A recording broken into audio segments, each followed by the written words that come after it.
আচ্ছা মামা, কত বিয়ার পরে লাভ কি আর লস কি? দেখ, সব জিনিসের একটা লাভ লস থাকে, হুম। তেমনি বিয়ার একটা লাভ লস আছে। হুম। দেখ, তোর লস গুলো আগে দেখাই। বিয়া করলে তোর লস কি? হুম। তুই যে ইনকাম করবি, হুম। মাসে মাসে তোর টাকা দিতে হইব কারে? তোর বউরে। হুম। তোর বউ একটা মাইয়া মানুষ, হুম। আর করবো মেকআপ। মেকআপ পিছিয়ে তোর এত টাকা খরচ হবো। অবশ্যই। নাইট ক্রিম ব্যবহার করবো, ওইটার হুম। পিছিয়ে তোর খরচ।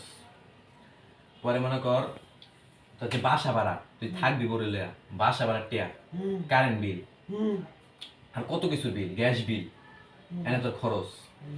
বলে তুই জামা কাপড় কিনে দিবি না, হ্যাঁ। ওই জামা কাপড়ের খরচ। পরে মনে কর আর কত খরচ আছে, আর কত খরচ। এবার তোর আমি লাভটা দেখাই। যে লাভ হইল, কি লাভ হইল, দূর বেড়া এটাও পারস না। তুই কথা এই দুইটা বিয়া করছিস, তুই কর। আমি কইতেছি বিয়ের পর লাভ হইলো